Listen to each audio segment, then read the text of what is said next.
So hi, I'm V Haslam, and I am totally wrapped and blessed to be on Prosper's Online Prosperity Show. And we are going to be exploring a lot about purpose and presence and exploring your inner voice, especially as leaders in busy work days, and how it is that you can stay focused and intentional and also really inspired. So looking forward to you sharing in the show space with us. Check it out.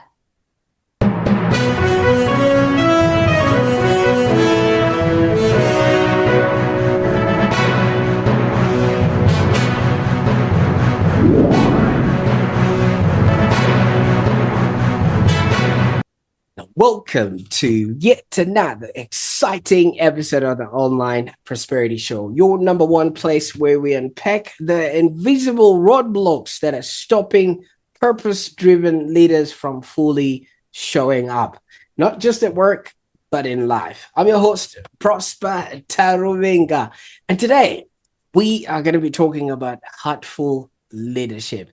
And those are words that a lot of people have not seen in the same sentence, but our guest today is going to be shining a light and that. Now, Veronica, welcome to the show. Thank you, Prosper. Thank you very much for having me. Absolutely. I'm really excited about what we are going to be talking about. I've talked to people around you, but never you, in person. So it's really, really exciting to actually have you on the show and not your representatives. Thank you, Prosper. I appreciate that. And I'm just grateful that we're meeting on Zoom and not in person, because maybe I wouldn't have found you yet. Well, there we were. I would have sent you maybe a pin to my location, but obviously you've told me twice that geography is not your strongest point. So I think this is the best we could do on short notice, right?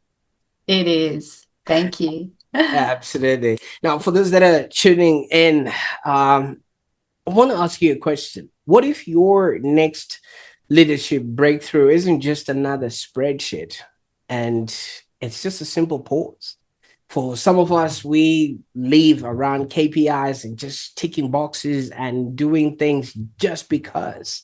And today, we're not just talking about leadership. We're talking about heartful leadership. This is where head meets heart.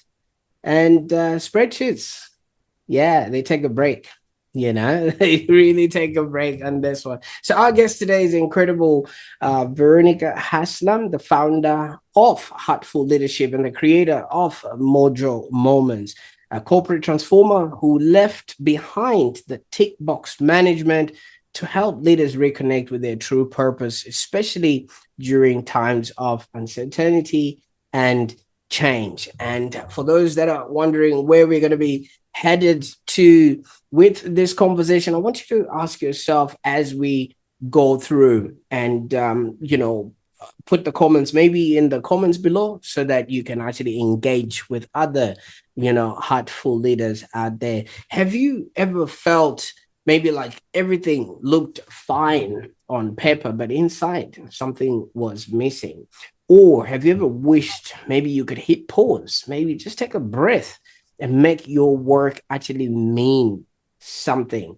So if you answered yes or maybe or I think so to any of those questions, this episode might just be your turning point. So I want you to stick around because Veronica's story of courage, fear, and also corporate safety nets, including a stint in single motherhood and every special cowrie shell ring that can ever be created by your loved ones, I think it's going to leave you rethinking how you actually show up in your own business and in your life. And by the end of this conversation, you not only understand why you felt stuck, but you also have practical tools to reconnect with what truly matters. Now, V, I could go on and talk about things I'm not even qualified to talk about. And I know geography is not one of your strongest point, but let's just rewind to that park bench moment. You would remember where you were, right? We're not lost yet in the woods somewhere or things of that nature. Can Not you lost in the woods. Well, yeah. metaphorically speaking, I think I was probably a bit lost in the woods then. Mm. But I don't see that as a bad thing. I think that, this is a human unfolding that we're all really, experiencing. And Prosper, I would say that you're as much of an expert around this as anyone else is. I certainly feel that the premise for all of this exploration is about um, what it's like to relate to our work day experiences as a human being. And so, yeah, so that park bench experience started really with an imaginary conversation with myself. So I I sat on a park bench and I just imagined an older version of myself having a conversation with my current day self.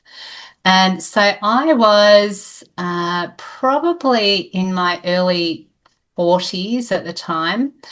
And I was really deciding what it was that I felt I wanted to do.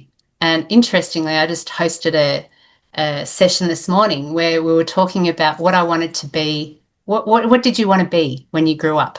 And so, like, I was having this imaginary conversation with myself on the park bench where I was really exploring what sort of legacy I wanted to leave from my life. What would I do if I didn't have any fear? What I really felt in my, really in my heart and soul that I wanted to step in and give a go. And, ultimately where this conversation led to for myself was that I knew without a shadow of a doubt that I needed to step out and start my own business. So at that time, I had a really wonderful part-time role. I had a lot of freedom in terms of focusing on work that I was interested in. It was a lot in the innovation and transformation and change space where I was able to help work on the human side of change. And I really enjoyed a lot of that work. But there was something in me that was really calling out for something more aligned with what I felt was my higher purpose. So, yeah, and then, as things would align, there was a beautiful synchronicity in that there were some packages that were being offered through my workplace. And so I put my hand up and I feel that it was a blessing that I was offered a package, and that really kick-started my whole journey into Heartful Leadership. And in that following year, I did find myself on a physical park bench in the botanical gardens in the city here in Melbourne, and really spent a lot of time actually on those park benches, connecting into what I felt was really calling me to do in this world, to be of service to others. So there's my park bench story. Absolutely. I've been to the botanical gardens myself. It's quite a beautiful place and you get lost in there, just Oh, being mesmerized with the beauty and things of that nature. But you did pose a question to other people today when you asked them, what do you want to be, or what did you want to be when you grew up? Did you know yeah. what you wanted to be when you grew up? I did not. I did have an image when I was younger of being on that TV show Fame and dancing down the hallways, like running and dancing freely down the hallways with a pair of leg warmers on, like on my legs. That's all I can remember.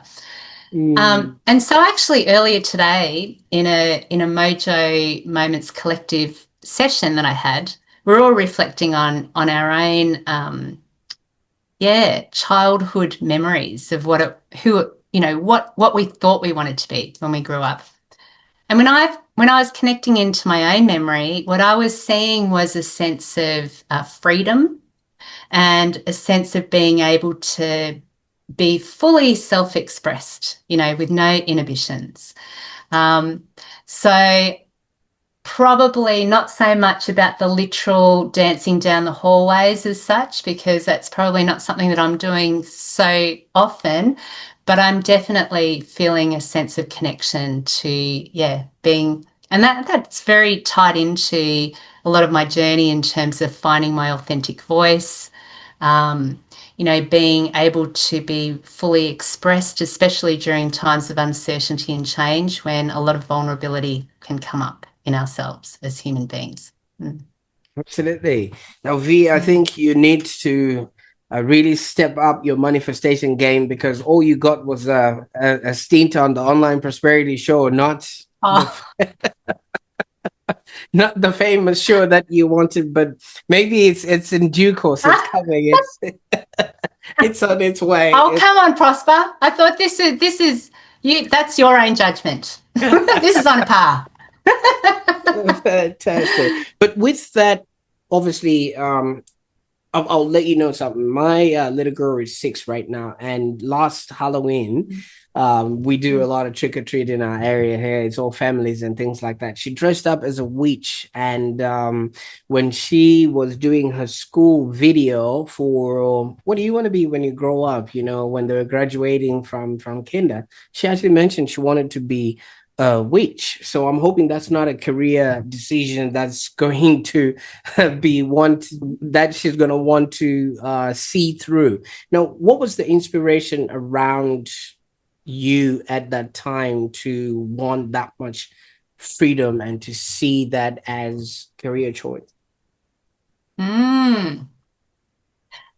You know what? At that time, I'm not actually sure. That was a very insightful question of yours, because I pointed to that to myself in our mindful, reflective moments this morning. But I think that, my experience of my professional role, the unfolding of that, is I think that I really worked through many years of meeting external expectations, which I think many of us do, right? So for me, that came through in, like, even when I was choosing what course to do when I was finishing year 12, I was flicking through the VTAC guide, which was what it was called at the time, with all the courses in it and the prerequisites and everything, looking for courses that I met the prerequisites for, and then having a conversation with my dad at the time. And Dad said, marketing's good. Marketing's good. It's, got a good future. And I was like, oh, okay, well, I'll just put that down. And so there was not a lot of me really in that decision-making process. Not in the same way that I think, I'm sitting here today with you, and what I feel I'm creating in terms of my work does absolutely feel like it's coming from and is, coming through me. But at the time, I think it was more about, what's the responsible thing? What's the smart choice? What can I do that might result in something that's practical, it's going to be a good living, or, that's the assumption. And pleasing a lot of what I thought was what I was meant to do. So I think that, I wouldn't be so concerned about your daughter's witch manifestation. And I have to say that I personally, I have a soft spot for witches. So if it does actually come through, then I would love to chat to her. She's finding her way.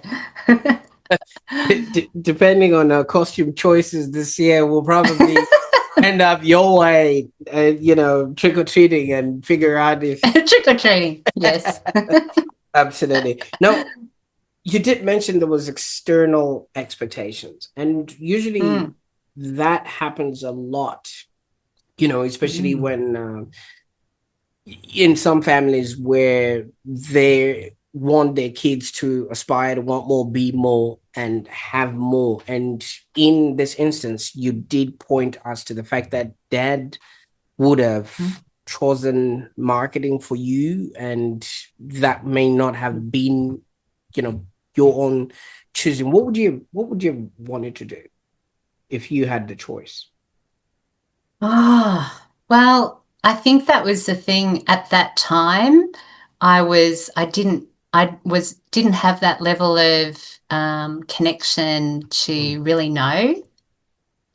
Really, I think that's not, it's not an uncommon thing. I think if you look at the structure that our schooling really leads us through, and that a lot of the time, we're looking at, oh, well, what subjects can I choose from? You know, uh, Even in year 12, in the upper years of the, schooling system here in Australia, there's it's sort of for me, in the fairly more conventional kind of schooling system, I did feel that there were limitations that I had to choose from, and you still had to do subjects that you might not have really felt drawn to, but, they might have been good for, I don't know, like good for your score or good for something else. So I didn't know myself at that time to even say. I think what I chose was the right choice at the time, even though, as I've explored on, it's not really what I'm working in or what I'm practicing in, but I think that it was the right choice at the time. After the first year of study, where the first semester I somehow passed everything, really didn't study much. The second semester, I thought I would use the same, use the same approach, and I failed 3 out of my 4 subjects. And and I only ever told my parents that I failed 2 out of my 4 subjects, so that if they ever see this, Prosper, I'm coming clean.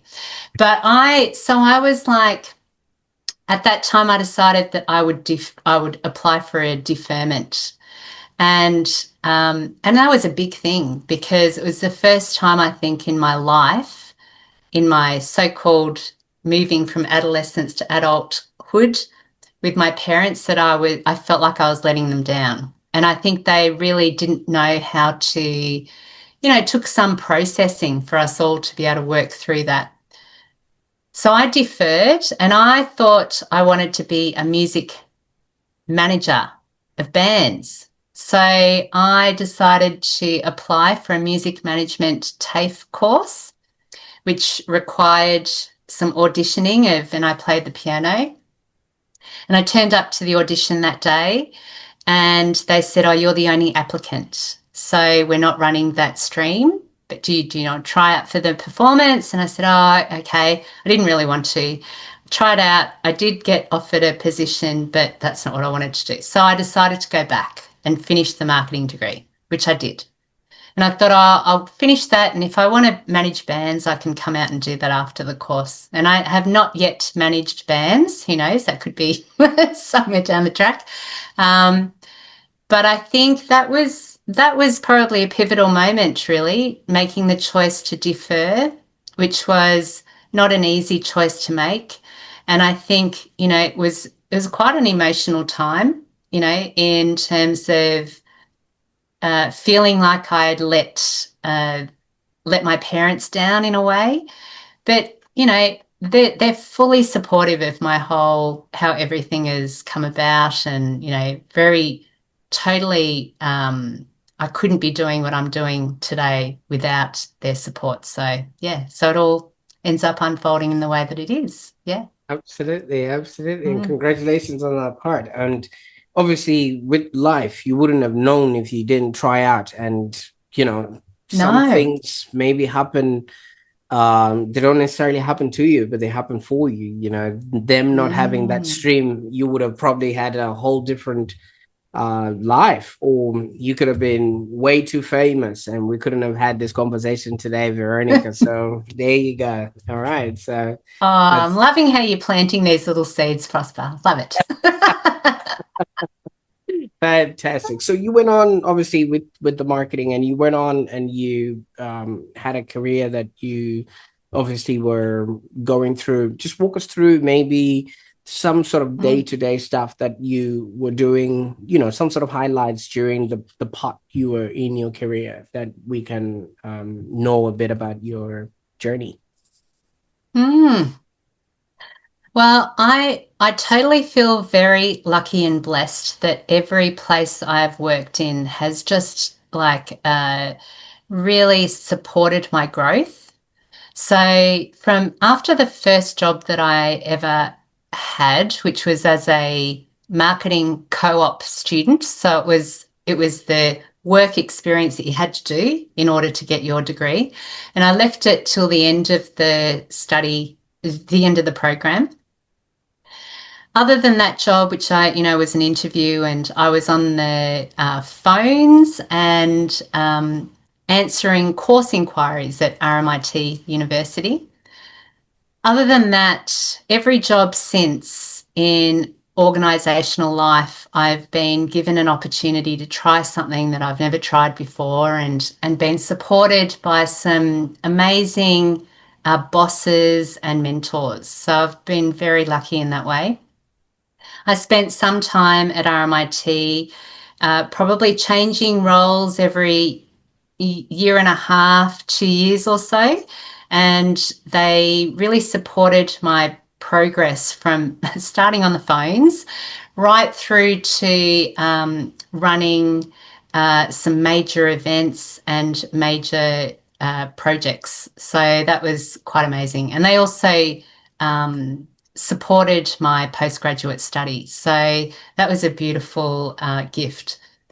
And then, as life would have it, my boss, after I had left RMIT and then I came back again after I had my first child, um, my boss at the time had gone to like a breakfast sort of thing, and another finance executive director at Melbourne Health was there. And so that's how they were talking. And then I ended up at Melbourne Health doing this, like doing a project around service charters across the organisation. And that led into the next organisation. And so it's just been a very organic, I would say definitely very organic, the progression. I think my most conscious choice in what to do about, my work and what I felt I was called to do was really that park bench, moment for me. And it's really about, in terms of legacy and contribution and what I felt to be called to do, that was the most conscious moment for me. And ever since then, as you probably appreciate, Prosper, being out, bringing your own work out into the world is filled with many, um, ah, it's been probably the hardest thing that I've done so far.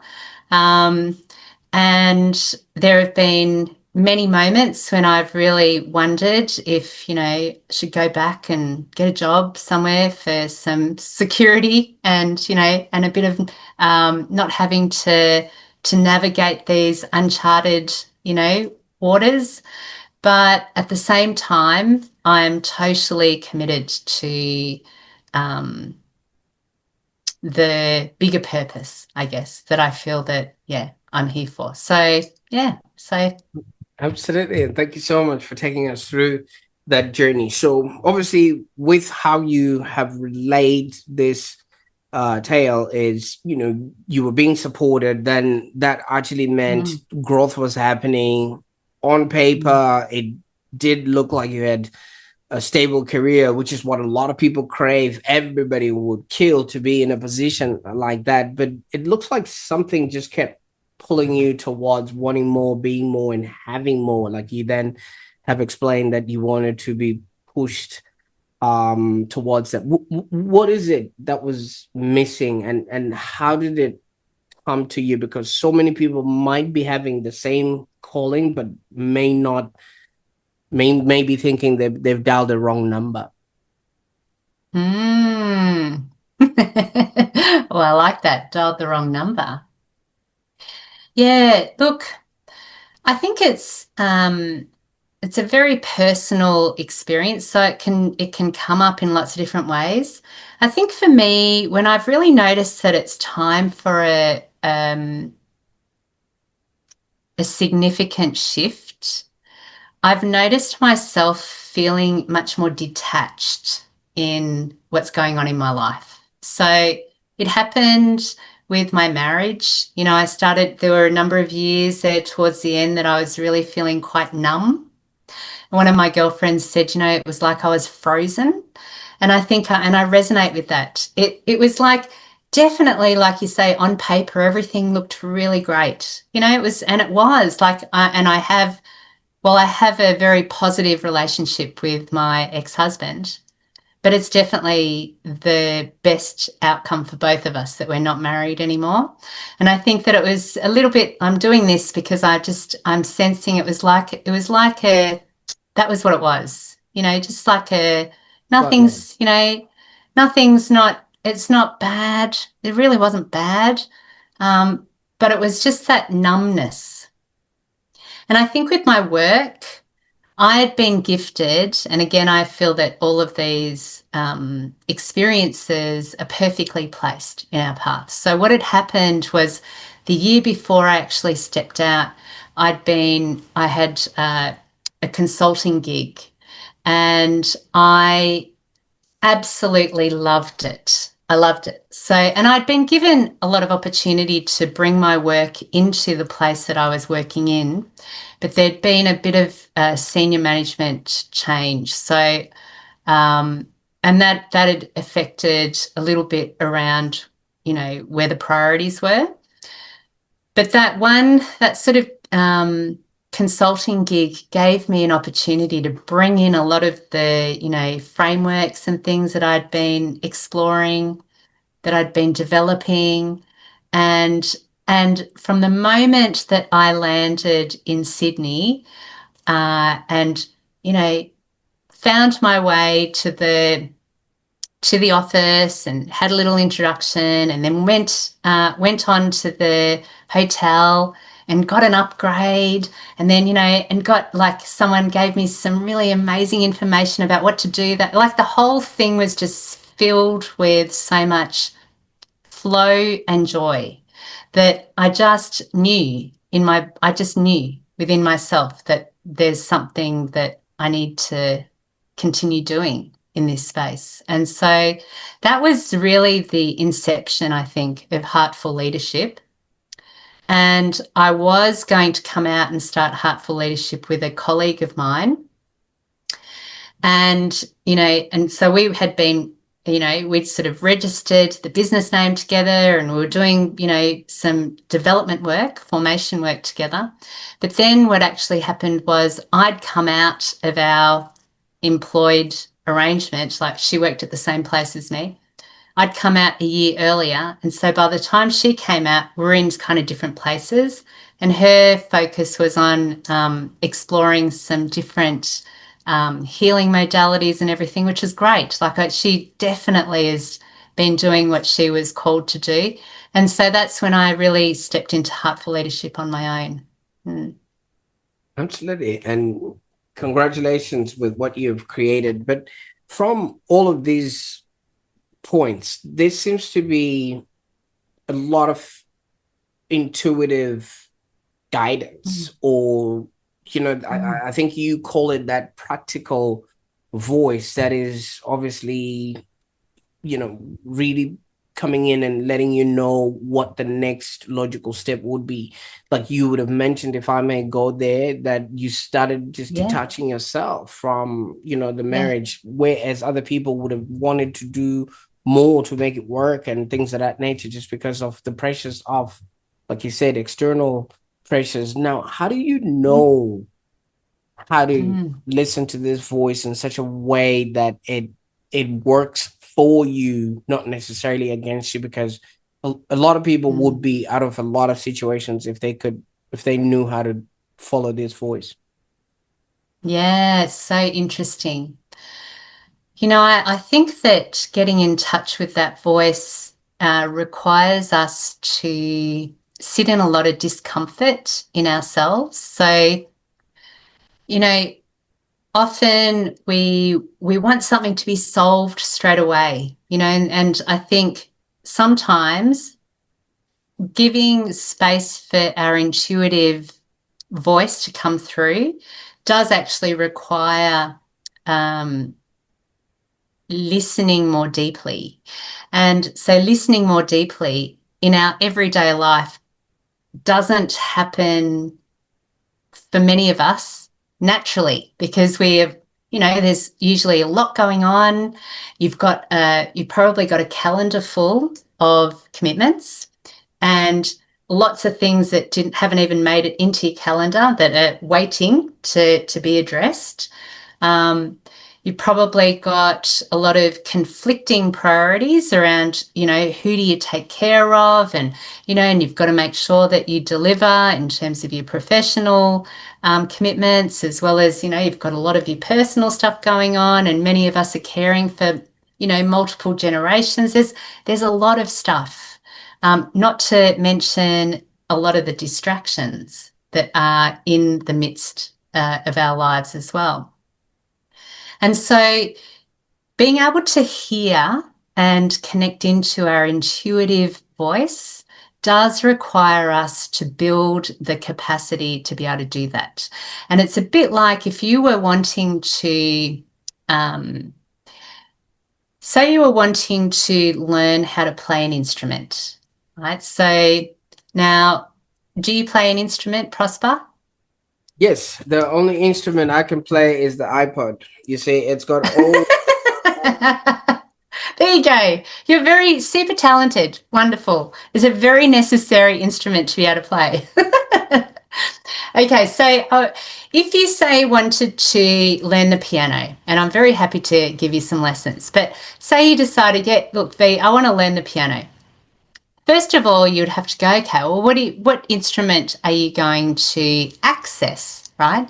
You can come to the lessons. We need to probably arrange some lessons. You can come and, you know, and explore. You probably, first of all, when you come, you'd need to, even just sitting on the chair near the piano would be a foreign sensation, a foreign experience.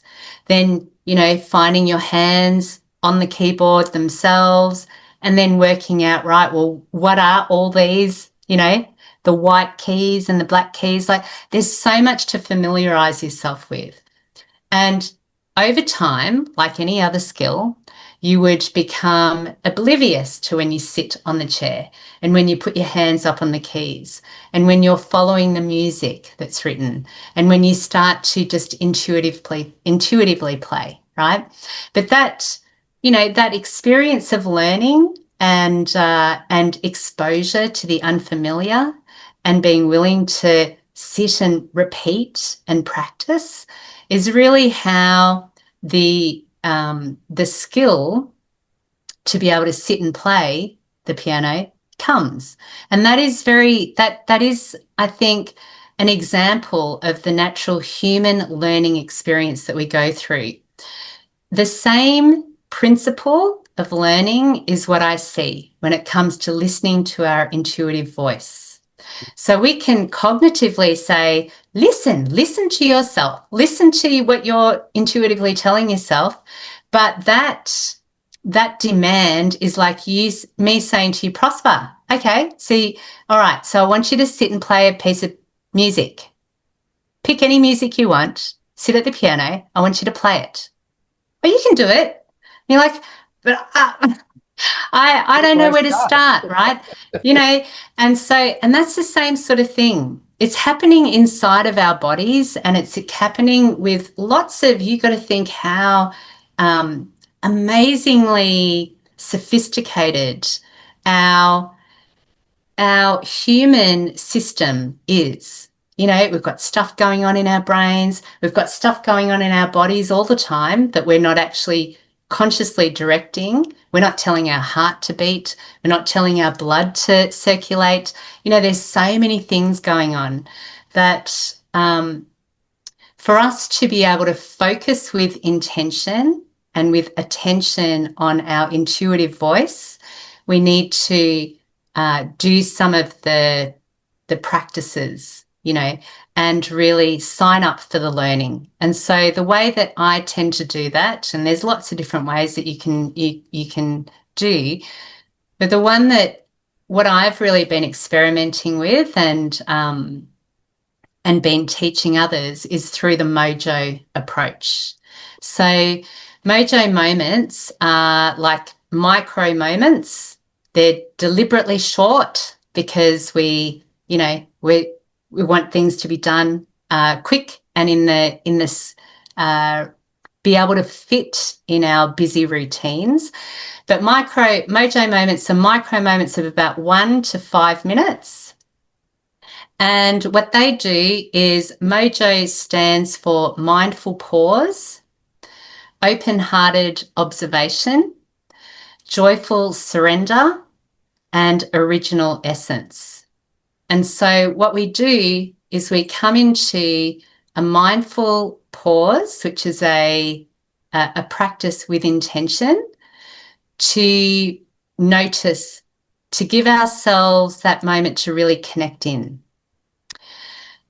And so the way we do it when we're actually practicing this, as if you were to come for a piano lesson, is that we create these Mojo moments, so a little bit like, yes, come for a lesson. And so we start with something that will bring us with a few conscious breaths, and usually with our eyes closed so that we can really connect in to what's going on. The open-hearted observation is really about with more curiosity and inquiry about what's going on. So rather than, you might be like, oh, yeah, I'm never going to be able to learn the piano. It's like going to take too much time. But you go, oh, but what if I just sit down? What if I just sit on the chair? I'm just going to go visit B and I'll sit on the chair in front of the piano this time. So there's an openness to what you're observing about yourself. And you're doing it from a place of kindness, with compassion and curiosity. Joyful surrender is what you may notice in, some of my stories, is that really letting go of control, that sense of wanting things to happen in a certain way, but noticing what's coming up in our path. And as we notice that with open-hearted observation and with the mindful pause, we bring our nervous system and our very busy minds come to a place of more intentional focus. That really is the benefit of mindful practice, is that you can be more intentionally focused. And so we do that, we relinquish our control with that level of calm, curious nature. And then we come back to our original essence, which is very much like your daughter saying that she wants to be a witch, right? So it's about the original essence. What is it that we were totally free to be in before many layers of conditioning sort of started to pile on the top? And so I often like to be quite playful in what it is that we are exploring. And, anything from being in the milk bar at the lolly shop going, oh, what am I going to have? Right through to, what it might be like to remember when you used to have maybe your Easter egg hunts, or, just moments as a child that connect you to the essence of who you are. So what I find is that when we do this in an intentional way and we set aside time, so we do these practices 1 to 5 minutes, preferably at the beginning of the day, but you can do it any time that you're prompted, is that is a bit like sitting on the piano chair again, sitting on the piano stool again, sitting on the piano, putting my hands up on the keys, putting my hands up.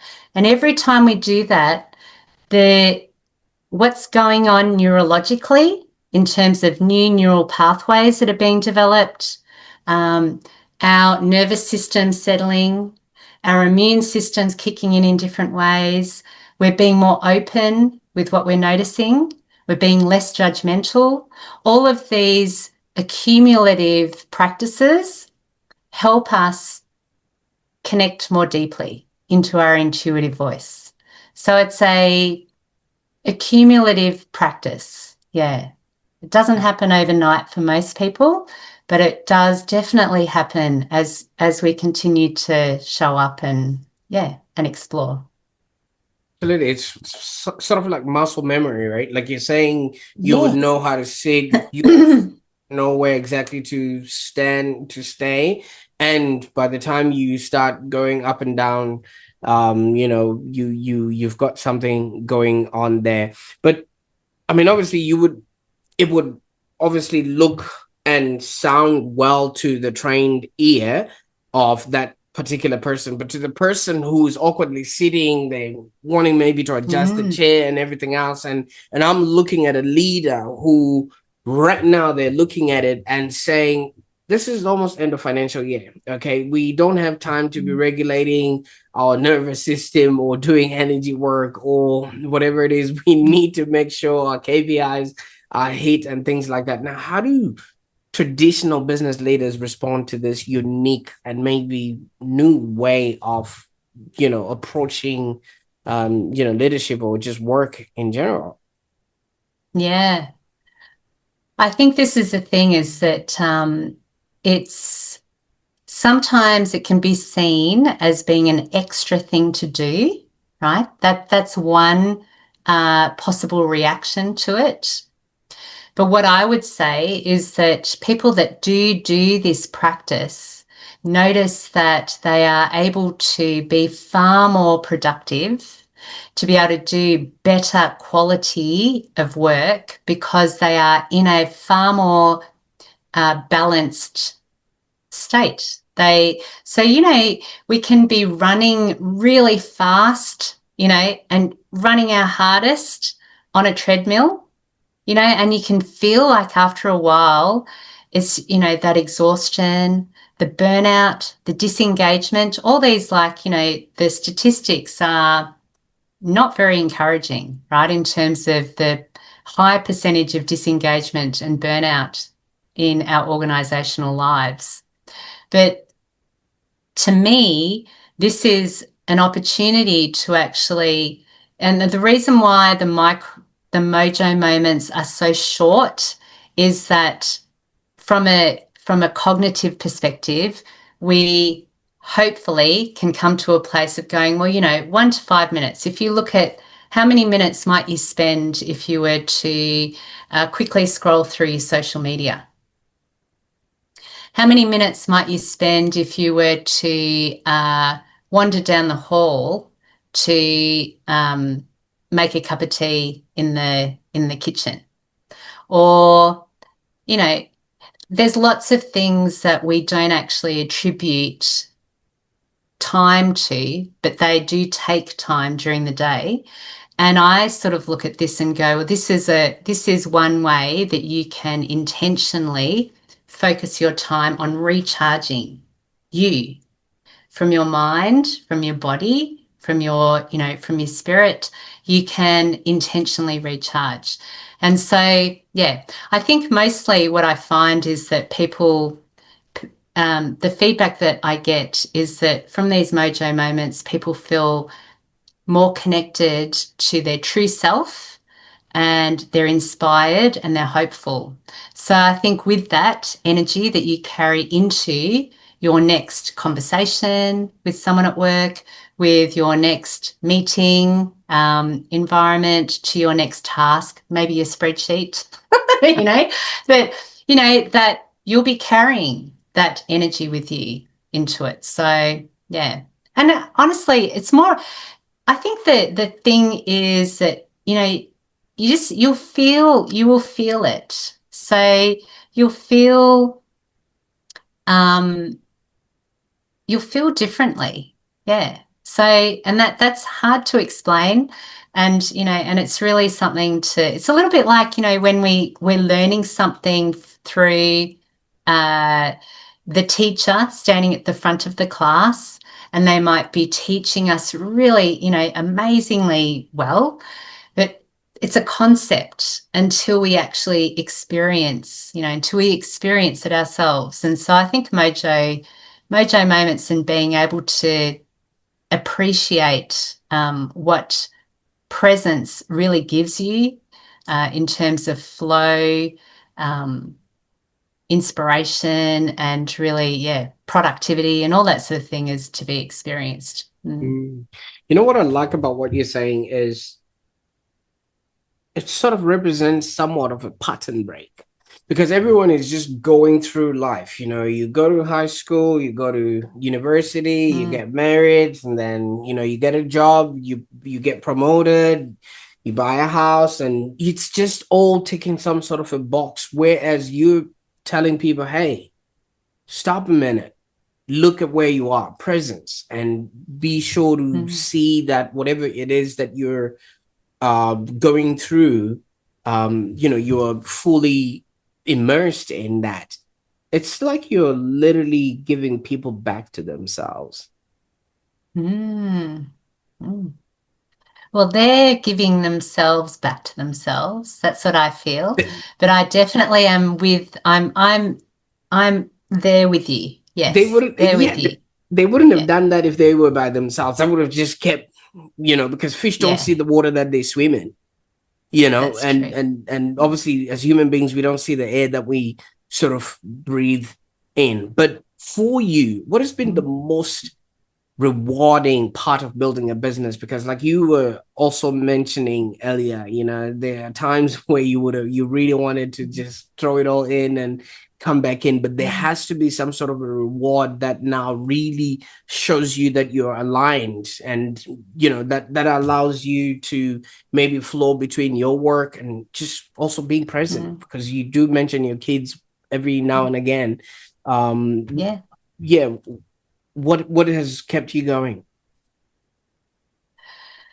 Yeah, what has kept me going? I literally feel like I can't not do this. I Mm, cannot not do this. Yeah. So, and I do feel as though it's a privilege to be alive right now. That we're here for a reason, each one of us. Um, I feel very called to doing what I can to help our collective humanity, which I know seems like such a big thing. My Somehow this purpose came to me, and it seems to have stuck. Is that, I want to be part of co-creating a corporate paradigm where we share our unique gifts for an abundant world for everyone. And that seems like such a thing that's way out there. But honestly, I can tell you that's what I feel every day. It's what is my guiding North Star. Um, so I can't put this down. And I have to say, a lot of my path has been, and I think I'm not alone. Like financially, the path has been a struggle for a lot of this, a lot of the period of establishing and all that sort of thing. But I honestly also feel that that has given me such conviction, deep conviction, that I know that, that saying that is quite common is like, what would you do if, what would you do for free? Like that sort of like trying to find what your passion is. What would you do for free? And I'm like, I've definitely shown myself that. I've proven that to myself without a shadow of a doubt. I know I'm not looking for validation from any boss or anything external to myself. Um, I feel a deep sense of gratitude, really, for being able to do the work in a way that lights me up. I'm there's every day I feel very aligned in what I'm doing. So, and I know that that is a gift, definitely a gift. Mm. Absolutely. And for those Mm. that are obviously at this moment kind of feeling overwhelmed and they truly want to Mm. reconnect to their purpose and they just didn't know people like yourself existed, what would be the best way that they could maybe get started on Mm. that journey, and where would they go on the internet to find you? Mm. Well, definitely feel free to check out my website is probably a good place to start. So that's heartfulleadership.com.au. Also on LinkedIn and YouTube, there's a fair bit of free content there.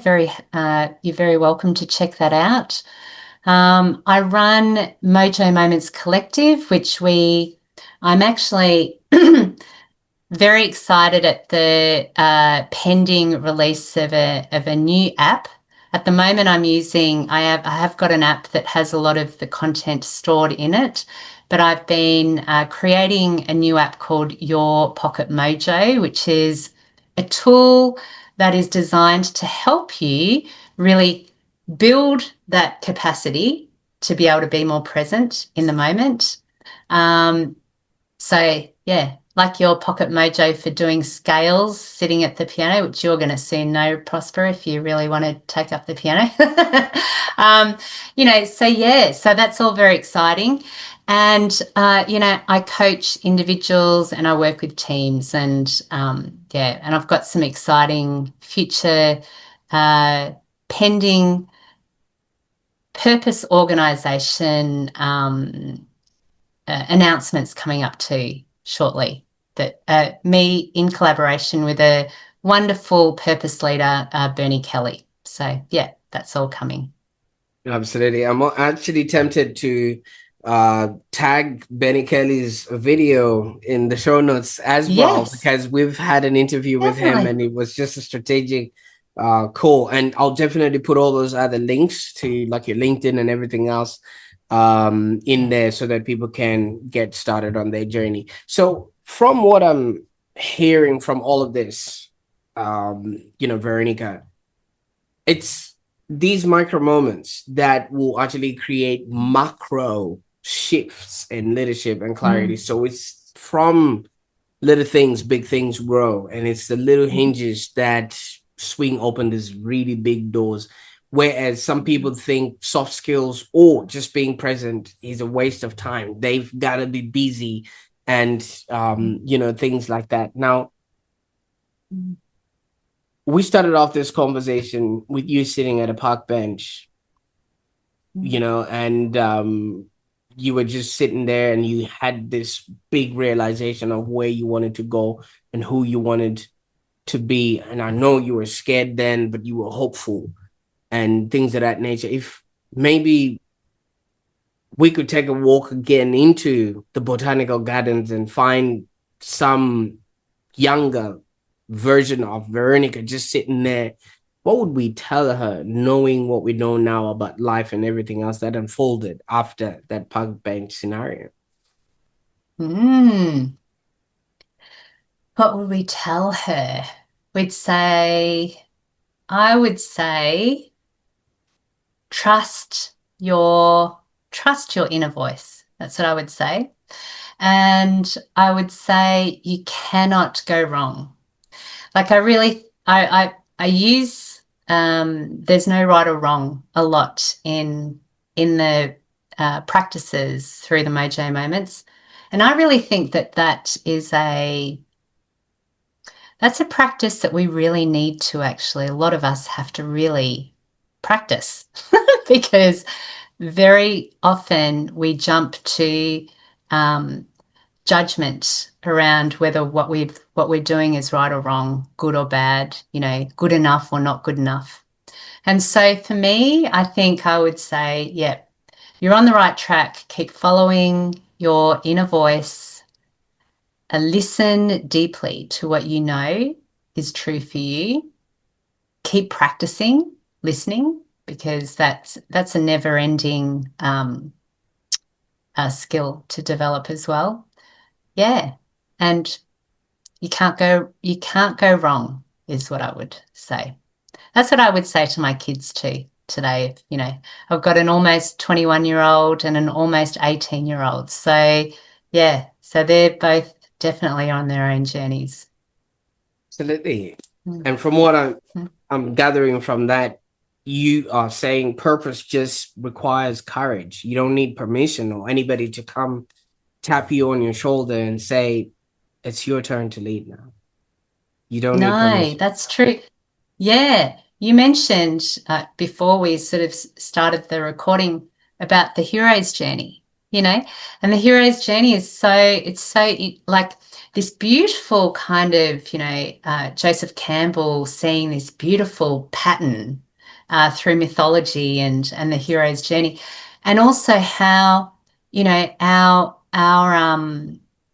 those moments when we're really, you know, confronted with our own dragons, or, you know, like those moments of confrontation, they're very personal. So I think that we want to find it in the book. We want to flip open that VTAC guide or the course guide and go, oh, that's the one for me.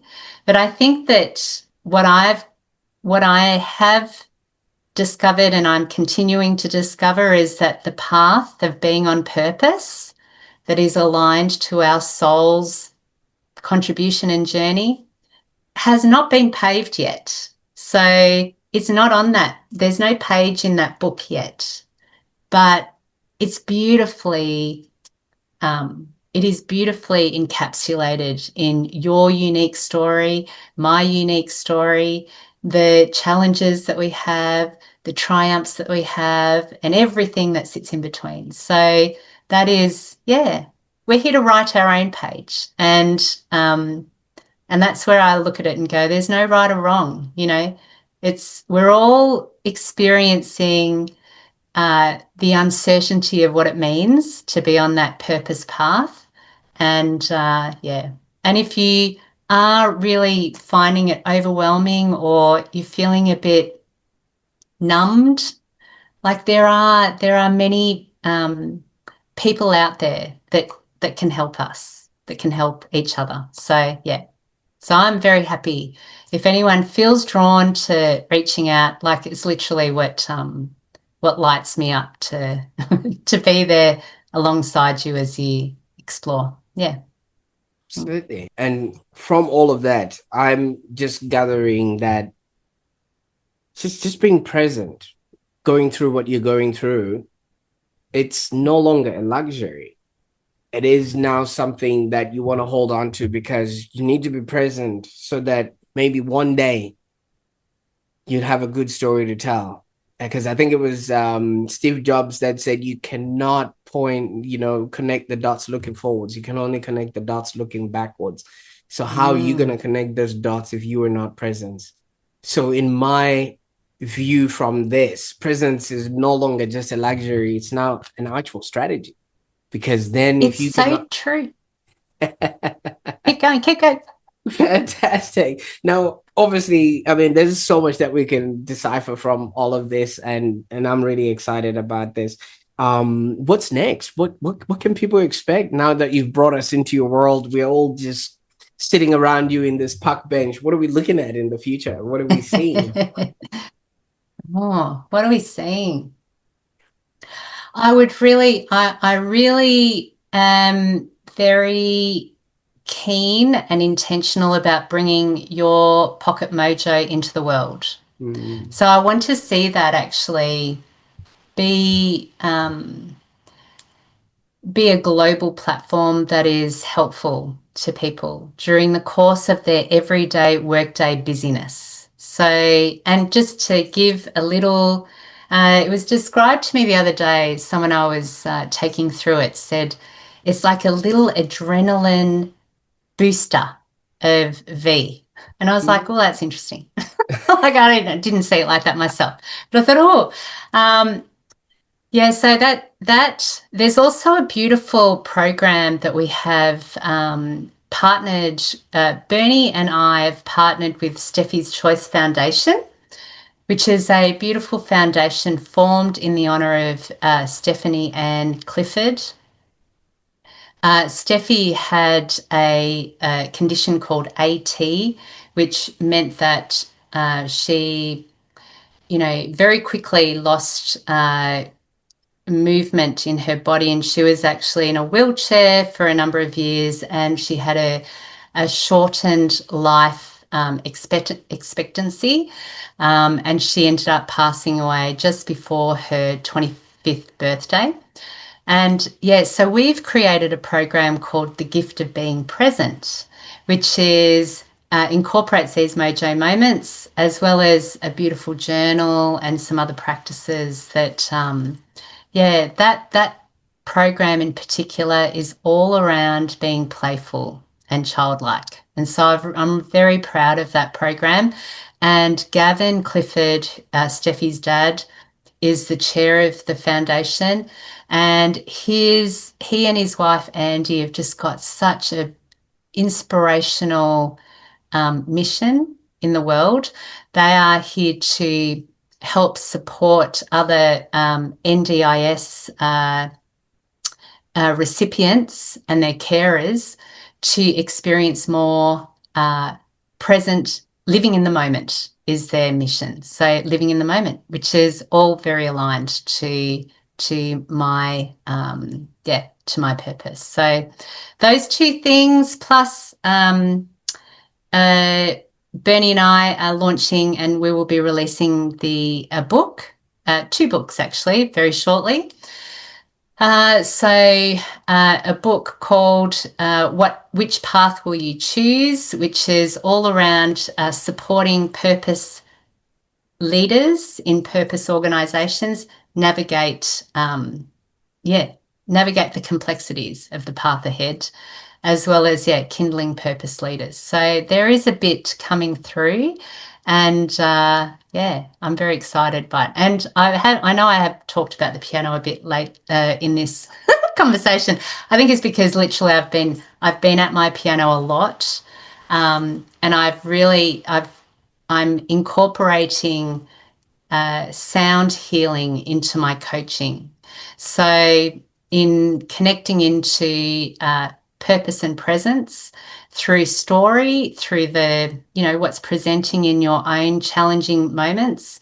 So we do a lot of that work in our conversational way, but I also do it through our embodied experience. So what you're sensing, as well as through the sound healing, which is clearing through frequency. So there's a bit going on. But I appreciate this opportunity to have rambled on about that right then. Absolutely. Well, the pleasure is all mine. Whenever people are doing interesting things, I always, if I can be a part of it, then that would be great. But while you were rambling on, you do realize you did commit the ultimate sin on the Online Prosperity Show, right? Oh, what did I do? Right. You do not mention writing a book, and not also mention coming to launch it on the Online Prosperity Show. So you've got 5 seconds to make it right. Can we launch it on your show? I have to consult with my co-writer on that first. So I'll take that away as my action from this conversation.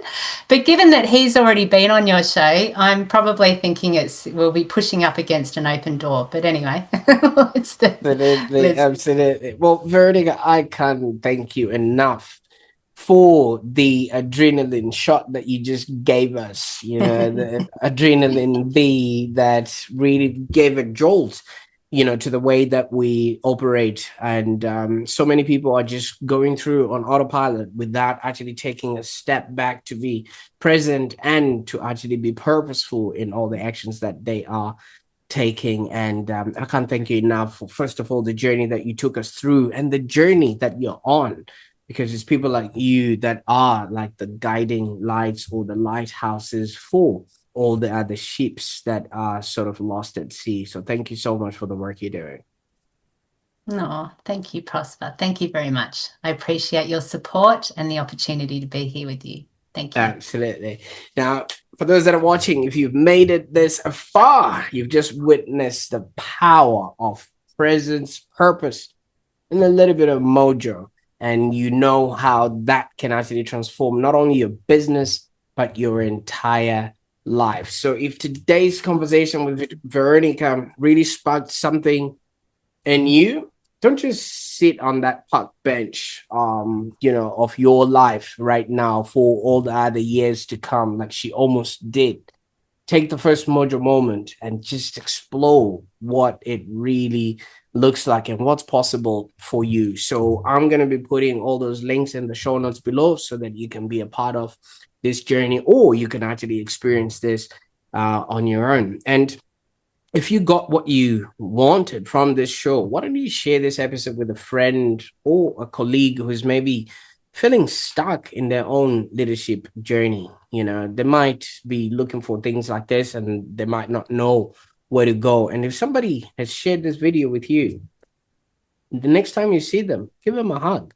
And while you're at it, subscribe to the Online Prosperity Show, because you don't want to miss out on interesting and transformative conversations like this. And yeah, I can't wait to see what you're going to do with all of this information. All the links that you're going to need are in the show notes below. And whatever you're going to do, stay present, because as you heard from V, clarity isn't optional. That's where prosperity starts. Bye for now.